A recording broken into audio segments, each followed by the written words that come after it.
That day, I woke up at 5 a.m. as usual and made breakfast for everyone. Today, I made fried eggs, grilled bacon, sautéed spinach, pancakes, and fruits. I tasted them and they were pretty delicious. Then I served it to my mother-in-law and my husband, who woke up and joined me at the table. My husband whispered, "Oh," and seemed to think it was perfectly delicious. My mother-in-law grinned for a moment and then said the unthinkable. "What's this? It looks like dog food." "What? I can't believe you serve this kind of food." My mother-in-law never learns her lesson and said such a thing again. And my husband, after taking a bite, goes, "It tastes awful. I would rather eat dog food than this," agreeing with my mother-in-law. I lost my patience and stood up silently. Without saying a word, I threw all the food into the trash. My name is Mia, a 32-year-old housewife. Last year, I married a man named Sam, who worked at the same company. Newly-wedded life with my husband was going pretty well. My husband said he wanted me to be a stay-at-home wife, so I quit my job and devoted myself to housework. I had always lived alone for a long time, so I knew how to cook. Since I became housewife, I wanted to improve my cooking and tried many new recipes. Wow, this is really delicious. Really? I'm so glad. My husband would finish all the food I cooked, saying it was so delicious. And I was so happy that I wanted to devote myself to cooking more. But our happy newlywed life came to a sudden end. My father-in-law passed away, and my mother-in-law was left all alone. My husband said, "As the eldest son, I can't leave my mother alone." He asked me if we could move in with my mother-in-law. I didn't have a bad impression of my mother-in-law. Only I was worried that I would have to be attentive to her if I had to live with her. But my husband insisted, so I gave in and decided to move in with her. Thus began my life with my mother-in-law and husband at my parents-in-law's house. From a rather early stage, my mother-in-law started to treat me bad.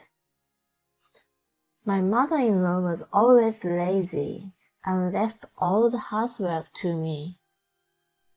And yet she would complain that I don't know how to clean well and that I don't pay attention to detail. Her most common complaint was about my cooking. One day she would complain that the food was too salty, so I used less salt, and then she wouldn't eat it because it was too bland. After I finished cooking, she would complain that she is not in the mood for this dish today. The most annoying of all was about breakfast. Since my husband wanted to live with his mother-in-law at her house, he is now farther away from his work, and it takes him 1.5 hours to get there. That's why he leaves the house early in the morning.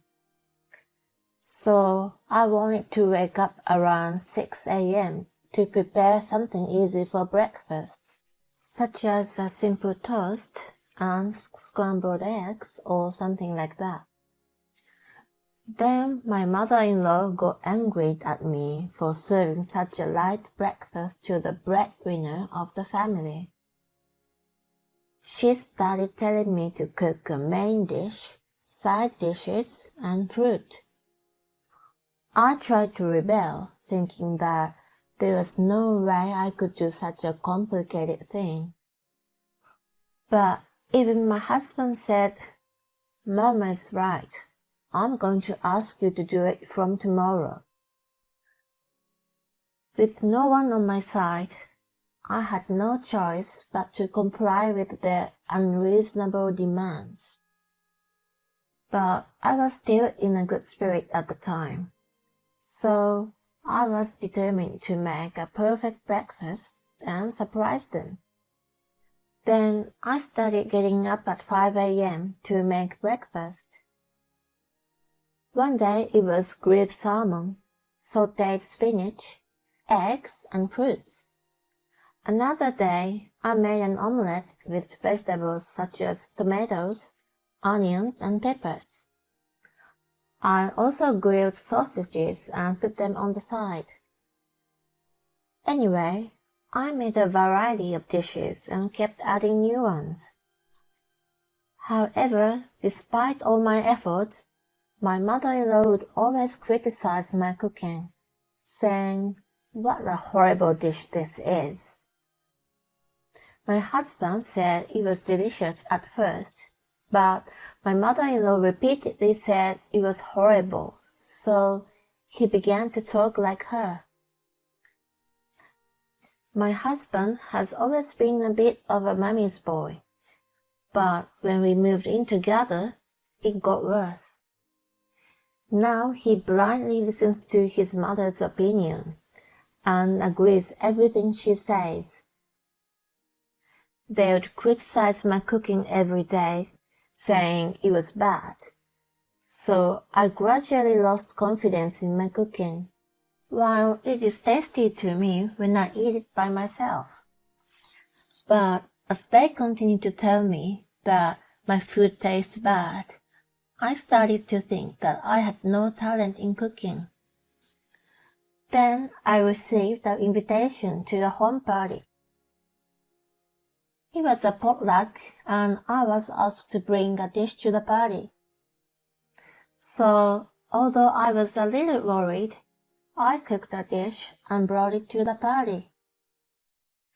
My dish was a big hit with the guests, and everyone told me it was delicious. This convinced me that it was not my cooking skills, and it was my mother-in-law who was crazy. I later called my mother-in-law and my husband into the living room and told them to stop criticizing my cooking. I also explained that my friends gave me a lot of compliments for my cooking. My mother-in-law looked a little embarrassed.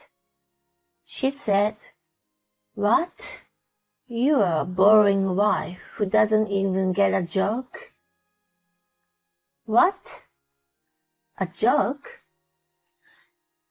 Young people these days are so clueless. Don't be ridiculous. Do you know how much pain I'm going through? You're exaggerating.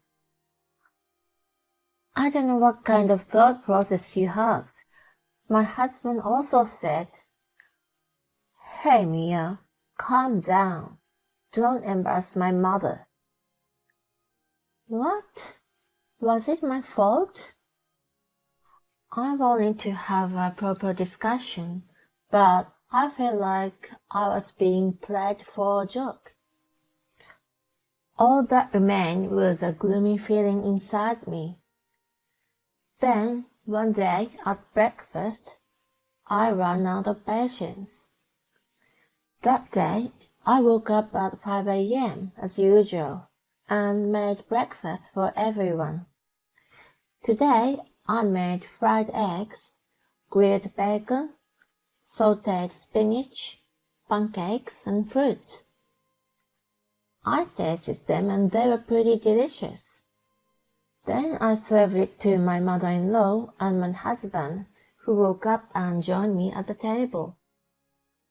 My husband whispered, "Oh," and seemed to think it was perfectly delicious. My mother-in-law grinned for a moment and then said the unthinkable. "What's this? It looks like dog food." "What? I can't believe you serve this kind of food." My mother-in-law never learns her lesson and said such a thing again. And my husband, after taking a bite, goes, "It sure tastes bad. I'd rather eat dog food than this." He felt sorry for mother-in-law. I lost my patience and stood up silently. Without saying a word, I threw all the food into the trash. "What the hell are you doing? You going to waste the food?" "I'd rather throw it away than let you eat it."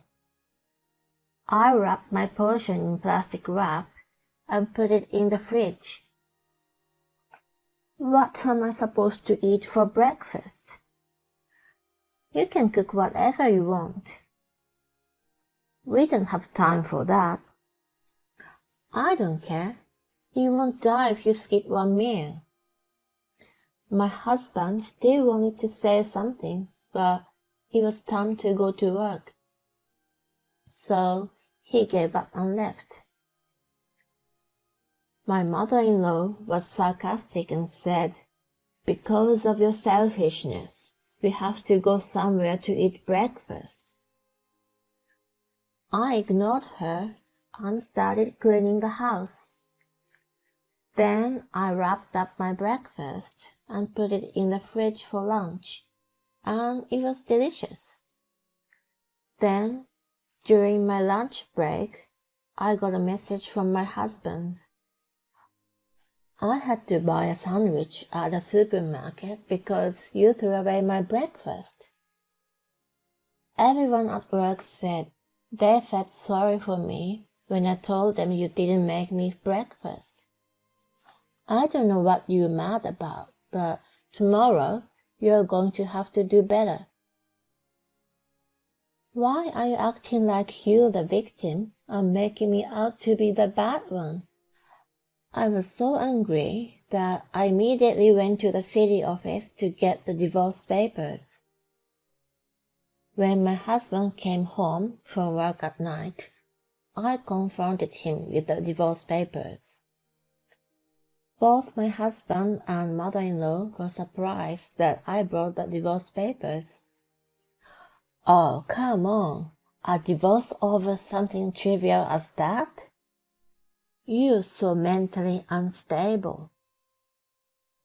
No matter how many times I've warned you about the wife beating, you just said it was a joke. I was going through a tough time, but you didn't stop at all. That's enough to be considered moral harassment. Anyway, I don't want to stay in this house anymore, so I am going back to my parents' house. Let's talk about the rest through my lawyer." My mother-in-law and husband were stunned, but I ignored them and left. After that, my husband was reluctant to divorce me for a while, but thanks to the lawyer's help, the divorce was finalized. By the way, I secretly recorded their wife beating every morning. Therefore, I was able to get alimony for moral harassment. Later, my husband called me in tears and asked me to come back. He told me that his mother's cooking was very bad. My husband has gotten used to my elaborate dishes, and he said that all of his mother's cooking was too salty, which made him sick, that he couldn't even finish it. Furthermore, my mother-in-law has become so lazy because She left all the housework for me to do. Now she cleans the house with a great deal of fatigue. But it's too late for me to come back now. My love for my ex-husband has long since cooled off. I also had planned some revenge for my ex-husband. There are many of my ex-colleagues in his office, so I met with my former co-workers and told them the truth. I took pictures of the breakfast I cooked with different menu every morning. I created an account and posted them on Instagram. I showed my Instagram to my ex-colleague and explained to them that I had cooked such elaborate breakfast every day. My ex-coworkers told everyone at work about it, and word quickly spread throughout the company. Everyone gave my ex-husband a cold shoulder for harassing his wife, who was trying to be so good. He really deserves it. On the other hand, I was able to get a new job and I'm now living comfortably on my own. I don't have to get up at 5 a.m. anymore, and I sleep well every day. Cooking has become one of my hobbies, so I'm going to keep up with my skills and add new recipes. Thank you for watching. Please subscribe to the channel if you like. See you in the next video.